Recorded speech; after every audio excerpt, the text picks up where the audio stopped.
kalau di kampung itu bilangnya apa ya, Ji? Jemuran kalau nggak salah gitu kan, Ji. Nah, apakah benar Lewat jemuran gitu ya, tali jemuran gitu ya. Kan jemuran itu kan biasanya terletak di belakang rumah. Malah melintang ya. Kira-kira gimana? Nah, sekarang kayak kita tinggal di kota. Lahan sempit. Jemuran kadang-kadang ya di depan kosan. Ya di depan, di mana lah, di pagar lah segala macam kan gitu ya. Nah, ini ada yang sudah sampai sana, ada juga yang masih di situ. Kalau misalnya para Sulinggi, Pinandite, para Mangku, umat itu lewat di bawah jalan flyover, sedangkan bawah Banten dan sebagainya, itu kan ngaruh juga seharusnya.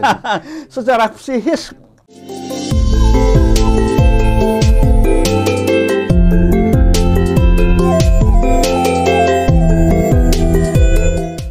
Om Swastiastu, salam rahayu pemirsa Hindu Channel.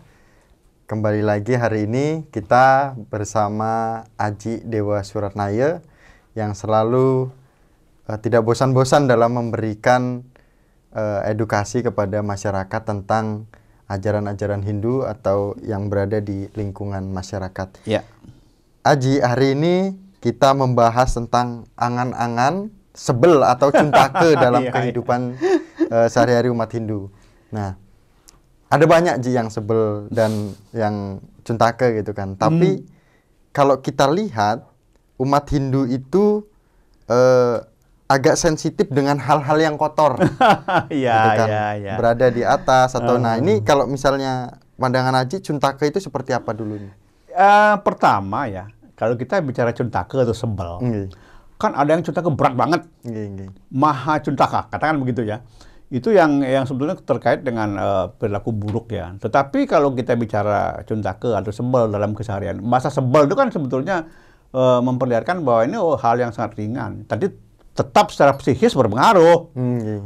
Mungkin orang mengatakan, nggak penting lah ini. Ini memang nggak penting, tapi perlu orang tahu. Karena suatu saat ketika dia menghadapi sesuatu yang beraroma seperti itu, mulai mikir nanti. Nah kan begitu. Jadi artinya apa? Ada gunanya juga kita perbincangkan lah ya. Nah kemudian kalau menurut saya, kita kan sering katakanlah sebel masuk di bawah kolong jembatan, di bawah flying over ya, jalan layang begitu. Bahkan di Bali dulu, tidak disepakati oleh masyarakat, sebagian masyarakat ya, untuk membuat jalan layang atau apa underpass begitu. Yang berada di atas. Underpass nanti gimana? Kenapa? Nanti kalau kita melakukan upacara melasti misalnya ke laut, masa kita lewat di bawah kolong nanti udah kan gitu. Itu sih pemikiran yang tidak salah, pemikiran yang tidak salah. Tetapi juga tentu ada yang harus dipertimbangkan. Artinya apa? Secara fisik kita lewat di bawah jalan layang misalnya. Ya ini jalan layang ya. Nah, secara fisik kita lewat di bawah jalan layang. Tetapi ketika kita lewat di bawah jalan layang ini, memang kita membawa perangkat, membawa pertime secara fisik ya.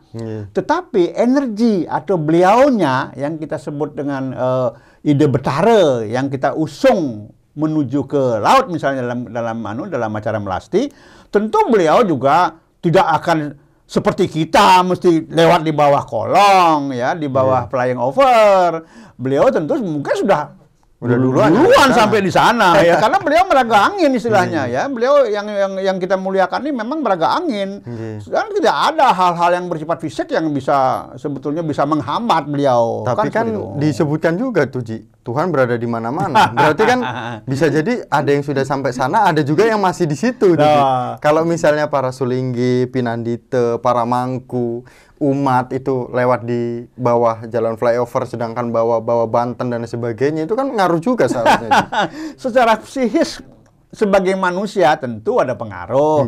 Tetapi kalau kita sebagai manusia yang juga bermain di spiritual, kerohanian, hal-hal seperti itu, walaupun awalnya ada perasaan tidak enak karena merasa tercemar, tapi dengan sebuah cara, pola, mungkin dengan doa tertentu itu lebur dia. Apalagi seorang Pinandite, seorang Pandita dengan cepat bisa menetralkan semua itu. Ya. Semua nggak punya doanya. Kalau kita mungkin ada cara lain misalnya, kalau kita orang biasa. Tapi beliau-beliau pastilah ada caranya. Dan artinya apa? Tidak ada pengaruh buruk untuk beliau-beliau lewat di bawah itu. Dan kita tidak perlu khawatir bahwa kemudian yang kita usung, yang kita muliakan, ide betara ini kemudian mengalami sesuatu yang katakanlah tercemar itu, enggak, tidak ada.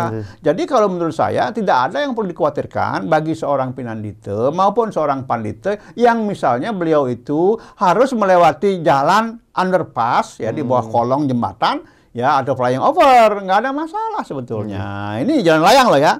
Nah, mantranya ada doanya. Ada, sebetulnya kan kita coba ingat-ingat ya, kalau kita sembahyang di pura kan ada Karo Sudana, Om Sudamam Swaha itu. Sudamam Swaha kan penyucian. Ya, memang sih kemanjurannya kan tergantung dari kebiasaan kita. Ya, kalau kita terbiasa mengucapkan itu ya dia tentu akan manjur misalnya. Tetapi ingat, begitu seorang pinandita atau pandita yang betul-betul spiritualis, udah bisa mendoakan semua. Otomatis. Makanya sebetulnya ada doa-doa tertentu yang bisa berpengaruh positif terhadap sekian banyak orang, termasuk untuk mengobati orang. Di Hindu tuh ada. Beberapa sulingnya menguasai itu kok. Ya, dengan doa itu beliau bisa membantu orang-orang yang sakit. Walaupun beliau nggak tahu siapa-siapa yang sakit yang hadir saat itu. Ada. Apalagi hanya masalah lewat di bawah kolong. Nah, itu masalah kecil lah. Hanya orang tertentu memang merasa, oh sebel nanti, wah ini tercemar nanti, wah ini cuntake nanti. Ya itu secara sugesti memang iya berpengaruh. Tapi kalau kita kemudian sudah prepare, sudah bersiap diri ya tidak ada pengaruh. Jadi menurut saya ya untuk pinandita, pandita tidak perlu khawatir. Semua dalam sekejap lebur itu. Nah kemudian Ji, tadi Sulinggi aja bisa melebur semua kekotoran itu, kesebelan dan cuntake itu. Ada juga nih Ji yang berkembang di masyarakat. Nah kalau di kampung itu bilangnya apa ya Ji? Jemuran kalau nggak salah gitu kan Ji. Nah apakah benar itu? Jemuran gitu ya, tadi jemuran gitu ya. Kan jemuran itu kan biasanya terletak di belakang rumah. Malah melintang ya. Kira-kira gimana? Nah, sekarang kayak kita tinggal di kota. Lahan sempit. Jemuran kadang-kadang ya di depan kosan. Ya di depan, di mana lah, di pagar lah segala macam kan gitu ya. Nah ini juga sebetulnya kita harus lihat situasinya tidak memungkinkan ya. Dan kemudian kalau kita di kampung biasa dengan areal yang luas, rumah yang luas, halaman yang lebar, enak kita bisa atur. Tapi ya. Bisa Ji, berarti boleh berarti? Loh, boleh-boleh saja. Ya, sekarang bagaimana caranya menghindari itu? Nah, kalau lahan sempit bagaimana? Kan nggak mungkin. Nah, kemudian kalau kita bicara juga semua dibilang, nah, kita menjemur pakaian. Angin bertiup. Kena kita juga toh? Kena kita juga. Apalagi kalau cuma angin bertiup, ya agak lumayan. Tiba-tiba jemurannya mental lompat ke dapur atau kemana? Enggak, ke berajaan misalnya, ke tempat sembahyang misalnya. Ya, nah itu bagaimana? Sebelkah itu? Lalu bagaimana? Harus bercaru kita? Nah, tidak seperti itu. Artinya ada hal-hal yang harus menjadikan kita sebagai pertimbangan. Loh, kan kalau umat Hindu setiap 5 hari melakukan ritual, entah dia canang, entah dia segehan. Loh itu kan menyelesaikan sempurna, itu kan membersihkan areal. Ya. Jadi sebetulnya banyak yang sudah dilakukan oleh umat Hindu, tetapi karena tidak paham, secara psikis selalu merasa tercemar. Waduh, saya lewat Dewa Jemuran tadi. Waduh, nanti gimana ini? Ya, oh, karena apa? Kita ya, orang Bali bilang itu mesulup di bawah Jemuran. Aduh, ini gimana ini? Itu banyak yang sebetulnya tidak pas. Ya, karena kita mensugesti diri kita terjadi pencemaran, ya tercemar kita. Tetapi di sisi lain kita harus ingat, hakikat manusia diciptakan oleh Tuhan berbeda dengan hewan dan tumbuhan. Untuk berpikir. Ya, kalau tanaman kan cuman eke pramana katanya. Satu. Dia bisa bergoyang kalau ada angin. Ya, dia nggak bisa berpindah. Tapi kalau hewan, dia bisa bersuara, tapi nggak jelas suaranya apa itu maksudnya. Dan juga bisa bergerak, berpindah tempat. Dwi permana. Tapi manusia, ciptaan yang paling dibanggakan, yang dianggap paling sempurna dibandingkan dengan ciptaan lain, walaupun paling kurang ajar. Ya manusia paling kurang ajar, kalau sedikit-sedikit minta, dikit nangis. Ya kan? Tapi tetap menjadi kebanggaan. Karena di sana ada tri permana. Ya, ada idep. Ya. Pikiran, berpikir, ya. Kemudian ada bayu, mampu bergerak. Kemudian ada sabda, bersuara. Ini 3 ini semua punya nilai lebih. Ya, idap berpikir, menciptakan sesuatu. Ya kayak sekarang misalnya, malah sekarang handphone nggak pakai kabel kok, nggak pakai kabel, ada gambar lagi muncul, bisa video call, kan luar biasa. Itu kan apa? Idap ini. kita harus bertanya, kenapa idep bisa seperti itu? Siapa yang mendukung itu? Siapa di belakangnya idep itu? Ini yang harus dipikirkan. Artinya apa? Dari idep saja sudah bisa banyak dikembangkan. Apalagi cuma masalah sebel kecil sekali. Nah, idep saja nih coba. Gini, berkaitan dengan sebel nih, Ji. Berarti ada cara untuk mengatasinya, Ji? Iya. Apakah kita harus memantra atau kita ada doanya atau ada secara gerakan atau gimana? Sebetulnya gini, ini polanya banyak, caranya banyak. Katakanlah kita nih melasti lewat di bawah kolong.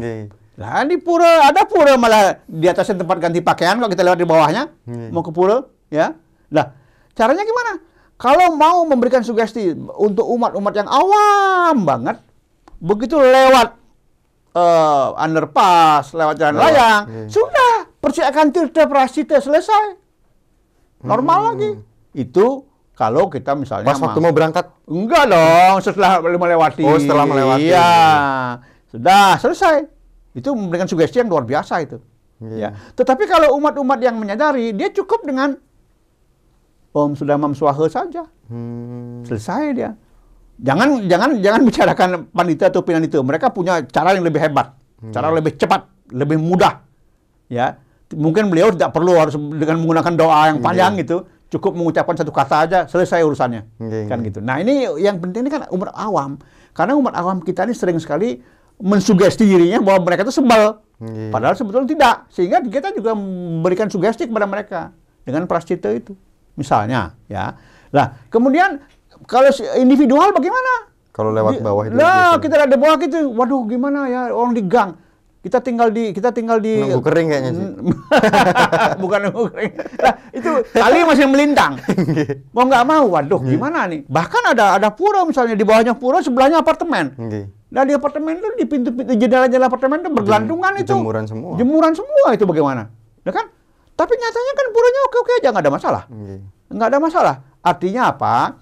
Di dalam diri manusia ada idep, ada bayu, ada sabda. Ini yang membackup sebetulnya ada Brahma di sana, ada Wisnu, ada Siwa. Di pura pun juga demikian. Untuk hal-hal kecil seperti ini tidak perlu kita membuat sesuatu yang besar. Lagi pula pura itu kan setiap purnama tilam kan ada penyucian. Yang keliling ibu-ibu itu keliling. Ada Biokala, Daun Menggala, Prayascita. Itu membuat sebuah benteng. Dan ada lapisan-lapisan yang akan melebur secara otomatis begitu ada gangguan-gangguan yang sifatnya negatif. Otomatis kerja itu. Ya. Dan pura-pura Hindu umumnya sudah desainnya seperti itu. Memang sudah dibuat formatnya sedemikian rupa sehingga karena kita tahu kan tidak mungkin pura itu 100% selalu suci. Lah kalau udah burung lewat pura loh ini, ya. Apakah puranya kemudian sebel, cuntake? Ya enggak. Tapi kan burung lewat aja aman, Ji. Tapi kalau burungnya... Nah, itulah masalah. Kalau lewat aja. Kalau burungnya membuang sesuatu. Membuang sesuatu kan. Tapi kan kita tetap mengatakan, loh, pura itu suci. Karena apa? Baik manusia, baik pura, apapun itu, dalam versi Hindu, dia punya daya lebur. Walaupun kemampuan meleburnya mungkin tidak sama. Namun, ini yang saya selalu ingatkan kepada kita semua bahwa... karunia terbesar manusia disebutkan sebagai makhluk sempurna itu kan karena Tripermana tadi. Sekarang ini kita kan kurang mengembangkan yang namanya idep, ya. Artinya kurang mengembangkan secara seimbang loh ya, secara fisik dan secara rohani loh ya. Kalau sekarang kan kita kembangkan teknologi hebat, tapi moral ancur-ancuran kan gitu. Nah ini, jadi idep dikembangkan, ada Brahma membackup di sana, Bayu dikembangkan, ada Wisnu yang membackup di sana, Sabda dikembangkan, Siwa yang membackup. Makanya Siwa ini yang hebat sebetulnya. Apapun yang disabdakan terjadi. Bayu ini bekerja, apapun yang dikerjakan jadi.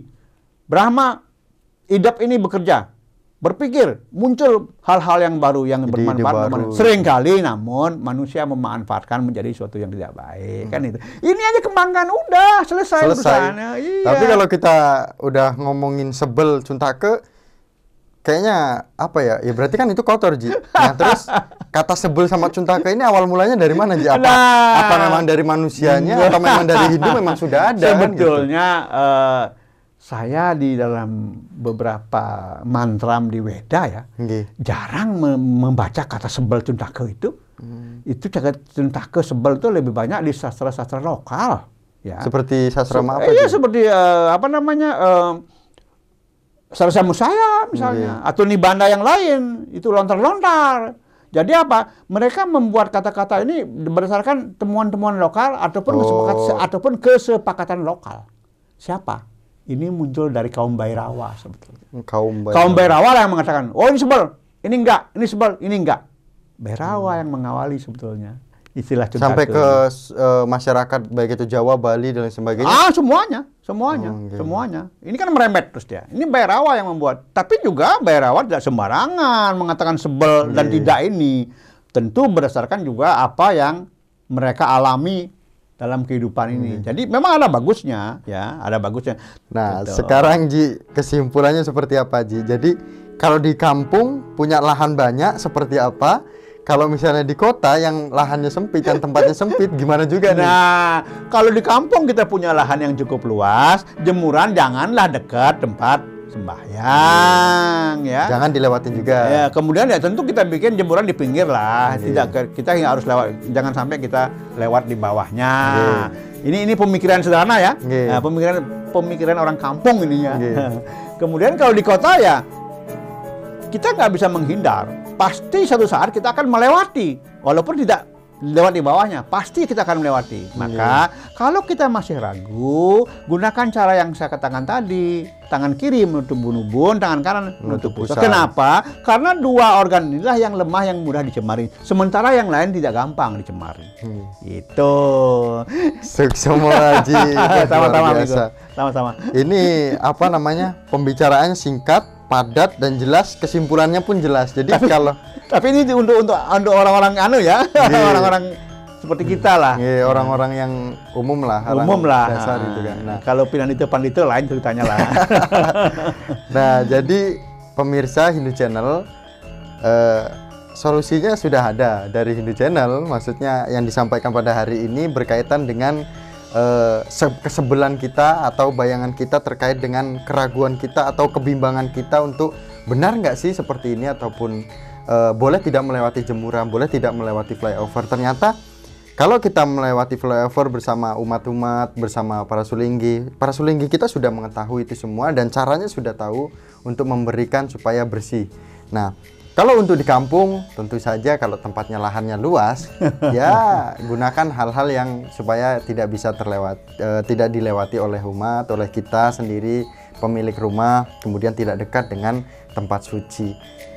Itu pembicaraan kita pada hari ini bersama Aji Dewa Suratnaya.